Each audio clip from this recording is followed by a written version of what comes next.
Paul Scholes didn't exactly sneak into the Lowry Hotel, but there was still an element of espionage as he pulled out a chair. The Manchester United great was part of the club's coaching staff, and seeing him around the squad on match days was nothing out of the ordinary. He perched at the staff table, nursed a glass of wine and pondered what was to come. He was about to emerge out of retirement and make his second United debut. Only a few people knew and none of his teammates were aware. Scholes hadn't kicked a competitive ball in 8 months, but felt the fire burning while coaching United's under-23s. He wanted another taste. He'd picked his moment. United were about to take on rivals Manchester City in the FA Cup. The Blues were freshly cash-rich and had humbled United 6-1 at Old Trafford only a few months earlier. That day all eyes were on Mario Balotelli. This time they'd be on Scholes.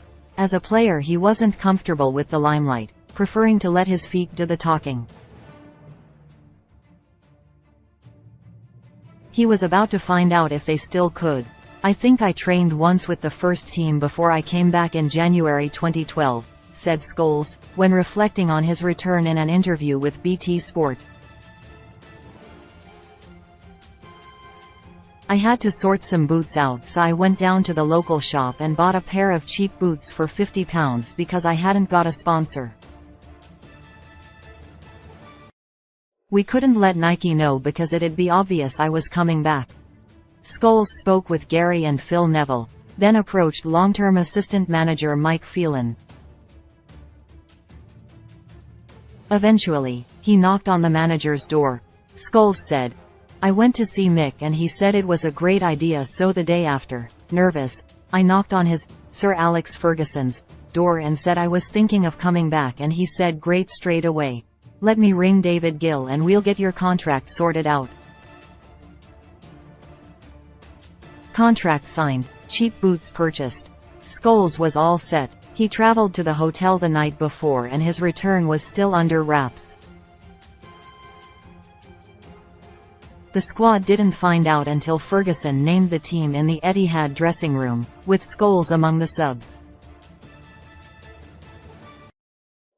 "He didn't tell the players because I think he just wanted to keep it quiet," recalls Scholes. Playing City away, and he said just come to the hotel, the Lowry, on the Saturday night before the game on the Sunday and just sit on the staff table. Maybe have half a glass of wine and just don't say a word. Then I get to the ground the next day and I know what's going on, so I'm a bit nervous about what the lads are going to think, and then we get in the dressing room and my shirt is up and I've been named as substitute." Scholes needn't have worried. The squad were receptive, even grateful to be having a player of his ability returning. "We didn't even know until we were in the dressing room," said Wayne Rooney of the comeback. Now word was out and the world knew. A game that didn't need another narrative arc had won. But the reaction was generally positive. Even former United midfielder Roy Keane could see the logic. "I am very surprised, I have to say. I can understand that it's probably worth a gamble," he said, while on punditry duty for ITV Sport. But Scholes retired 7 or 8 months ago because he thought his legs were gone and wasn't contributing in big games, so in that respect I am surprised. But it's probably worth the gamble to lift the squad. It's been in the offing for a few weeks, added his manager. He has been playing really well. He came to see me and said he was missing it too much. There were no negatives as far as I am concerned. The fans will be happy and I am happy. That was certainly the case at the break as the Manchester rivals played out the first half of the third-round tie.